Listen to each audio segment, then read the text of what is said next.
Hello?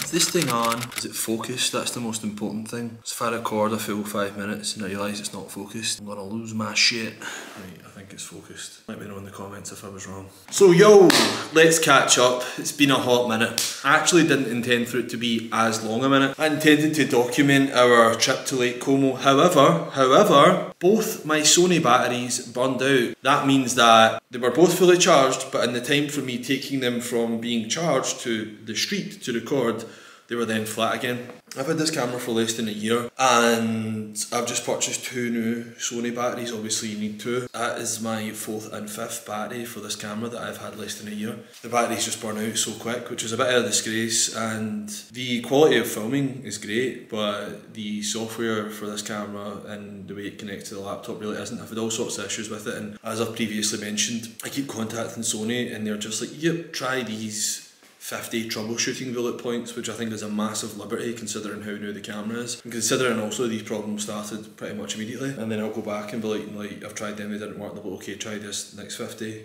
I'm like, is there any juncture where we just come to the point where you give me a new camera? And like, no. So Como was good. Obviously we were going there to see our wedding photographer. Actual Como was good. The shoot with the wedding photographer was incredible, but the logistics around travelling were a bit of a nightmare. So the flight was delayed for an hour. I've been on 4 trips with EasyJet this year, and let me tell you, it's not so easy. Every one of them's been delayed, some by multiple hours. Every one of the flights, obviously because they're determined to try and get quick turnaround times, like lands and takes off on a runway 5 miles from the airport, so you need to get those stupid little buses. So on the way there, it was delayed for an hour. Now, we got this transfer service it's called Airport Taxi Transfers, remember that, so that you can avoid it. On the website, it's all like executive looking cars, black Mercs everywhere, and it says, you know, when you get there, there'll be a driver there, he'll have a sign with your name on it, like it's totally streamlined, it's totally hassle free. So our flight was delayed for an hour. As we're landing, I get a text from the driver to say that he's going to be 40 minutes late, which means that he was waiting on us for 20 minutes. We goes out, there's a bunch of chauffeurs with signs, he's not one of them.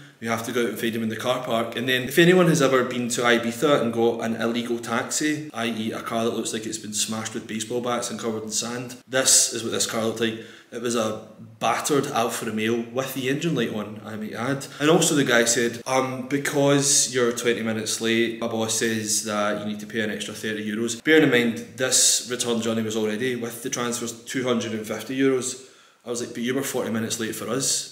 It just so happens that our flight was delayed. Also, you had the tracking number for our flight, so you could have anticipated that. He's like, well, the wee guy was very nice, but he was like, well, it's just my boss has said that, so not good. Then, on the way home, 11:30 at night, before we were meant to leave, and we had to get picked up at like 6 in the morning, I get a text from this unknown number, not affiliated with the company in any way. Hi, change of plans, I'm going to be picking you up now, and I'll be picking you up half an hour early to avoid traffic. Bear in mind, nobody gets up early in Italy, and it was a Sunday morning, so there's going to be no traffic at 6 AM. So I was like, well, this feels a bit human traffic-y, so I think no. So I tried to contact the company. There's an emergency line on the company website, so you phone it, obviously, i.e. in case of an emergency. I phoned it and the guy was like, I can't be on this phone, you can't phone me, you just need to message me. So I was like, well, that's a bit odd, but fine. I messaged him, look, got a text from a suspicious number with a change of plans. Could you just verify this to the service provider? Otherwise, for safety reasons, we're not going to be able to go with them. No reply. I also emailed them, their customer service thing, and they got back to me 4 days after we were home to say, no, that is actually our local service provider. He just doesn't have any communication that's actually affiliated with us, you know, so i.e. it would just be a random number. So I was like, oh well, brilliant, thanks so much now that I'm 4 days home. And because of that, my spidey sense was just tingling, and I just thought, I'm not putting mine and Ava's lives at risk. I would have maybe risked it myself, but definitely not when I'm with Ava, so I had to organise something else. So got another transfer company to take us back to the airport, and that was another 150 euros. So, all in all, a total piss take. I will leave the details of this said company in the caption of this video. Airport taxi transfers, avoid them at all costs. Absolute dire. From start to finish, horrendous. Also on the flight on the way home, there was some sort of issue, so they got us on the little transfer bus to the flight and then kept us all on the bus for like 40 minutes in the baking sun. Eventually I just rebelled, being the contrarian that I was, and got off the bus. He was like, you need to get back on. I was like, yeah, I'm not going to.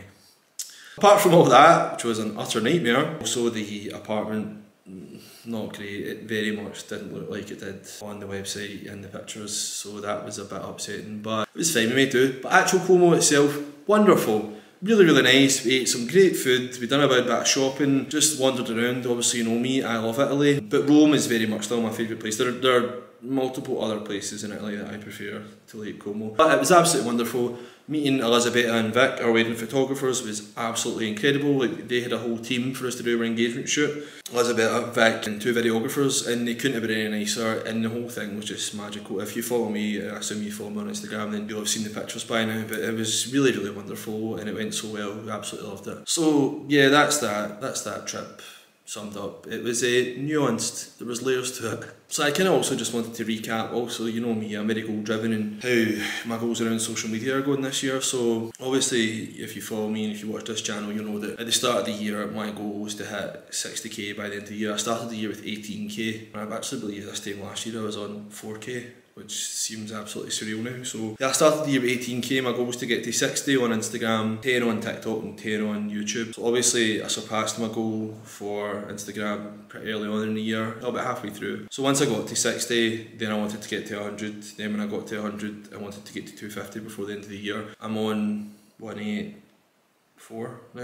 I'm very, very happy about it. I'm on like 9k for TikTok, which is a bit of a surprise because I really don't consider TikTok to be my platform. Everything I post there is just a kind of secondary afterthought to what I post on Instagram, so that's been a real shock, although I still don't consider it to be my platform really. And then this YouTube has grown kind of exponentially in the fact that it took me like 8 months to get my first 1,000 subscribers, and then it took me another like 2 or 3 weeks to get the next 1,000. But obviously, you know, well, I was going to say obviously growth in this platform is slow, but that's a bit of a unilateral statement. It's been slow for me. Yeah, I don't believe that I'm going to hit 10k subscribers by the end of the year, but I'll still keep powering towards the goal. I'm absolutely delighted with Instagram. I kind of tried to take a week off last week. I didn't not post because obviously the platform will punish you for not posting. I posted, but I tried to kind of really phone it in mentally and just kind of take a week off creatively. I kind of felt that I had creative fatigue. I kind of felt like stuff was rinse and repeat, and I just couldn't really come up with any new ideas. Flip side of that is what I'm doing is working for me, and it all does reflect my personality, which I think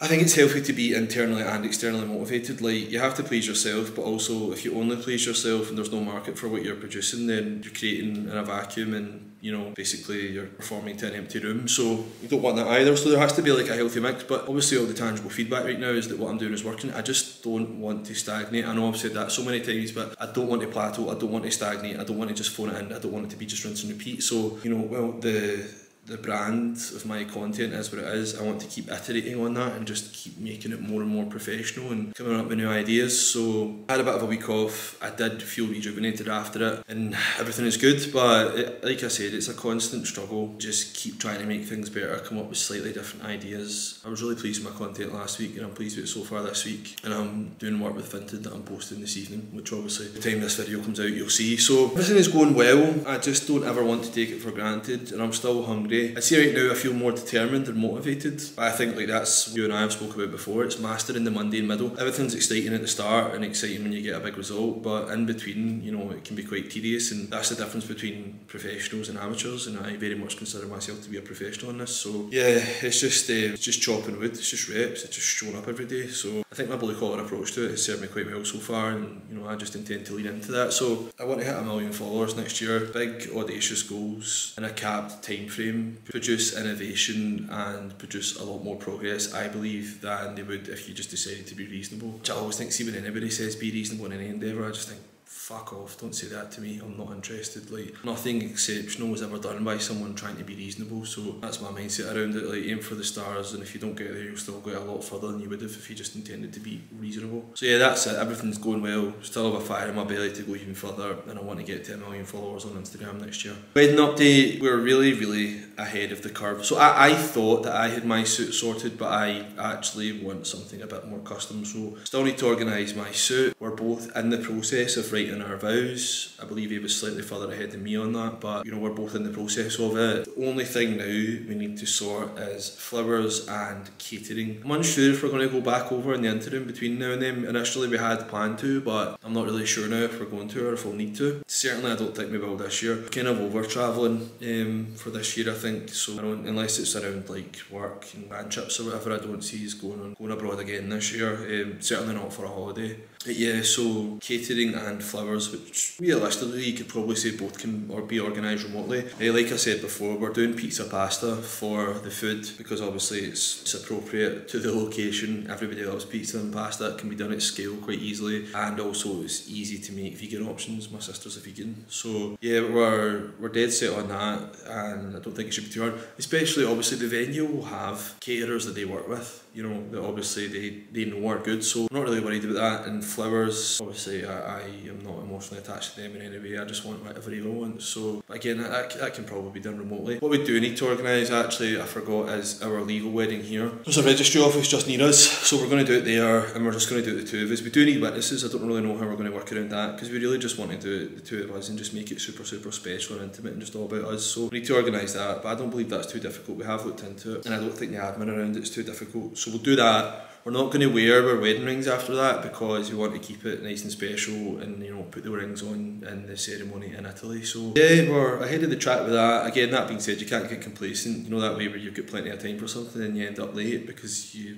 just sit and do nothing. I don't want that to set in. I don't want us to be affected by that kind of complacency. So we're ahead of track, but I would like to get a line under everything before the end of this year, and then we can just wait for it. And the thing is as well, there's always variables, there's always unknowns, there's always something little or large that will go wrong near the time. I like to get all the key parts sorted for then, so that anything that does go not according to plan can be easily addressed or remedied, because all the major things are locked down. That's life right now really. We're just enjoying life at home. The wedding is definitely ahead of plan. Our careers are going well. Ava's killing it as always. You know, like I said in my reel the other day, I think she is a genius. And Ava's just an example of when talent meets hard work. It's like, well, you know, Lionel Messi might have been a butcher, but he wasn't. He found football, and that's what I think about Ava. We like, you know, Ava could have been a lawyer, but she's not. She's a content creator, and it just so happened that the stars aligned, and this person who's a creative genius also happened to select the industry that she is optimised for and that she would do best in. So I'm so proud of her every single day. She really inspires me, and yeah, she's absolutely flying, and I just take so much inspiration from her. I'm just really happy, honestly. I feel super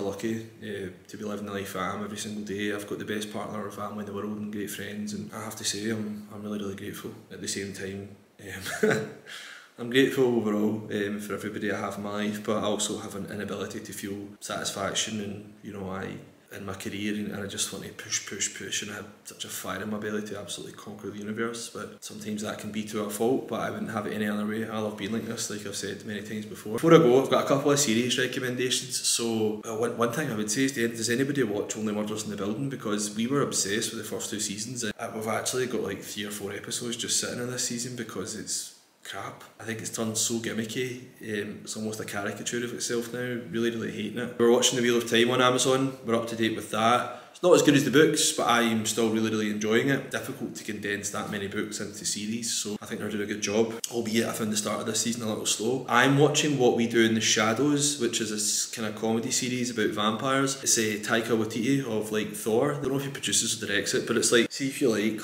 kind of dark, dry humour, kind of stupid humour, be right up your street. I absolutely love it. I watch it every night before bed and I can't get enough of it. And another like mini series we just watched on Apple was The Supermodels. It's about Naomi Campbell, Sidney Crawford, Christy Turlington and Linda Evangelista, and obviously them just being supermodels in the 80s and 90s. Obviously we are very interested in fashion and we're within that industry, and we absolutely loved it. I found it really interesting. Yeah, just really enlightening as to how the industry was and the journey they went on, and obviously also how I think a lot of things have changed for the better. Like it wasn't good, some of it wasn't good, some of the stuff they had to go through. They were very much being objectified, and there was obviously a lot of racism as well directed towards Naomi Campbell. Absolutely loved that series, can't recommend that enough. If fashion's your thing, thing. It was such a good watch. I really loved it. I also didn't know that they all done the music video for Freedom by George Michael, which I listened to about 10 times yesterday because I watched it. Yeah, those were super good, and like the rock and roll, super sexy people we are, we're absolutely buzzing that Strictly's back and Bake Off is coming back soon as well, so yeah, if you like those then you're on our team. Anyway guys, thanks so much for watching this little catch up vlog. It'll be a return to normal service from now on. It'll be a vlog every 2 weeks. So thanks so much for watching. Let me know what's happening with you in the comments. Let me know what you thought of this video. Just hit me with your chat in general, and I will see you next time. Thank you and good night.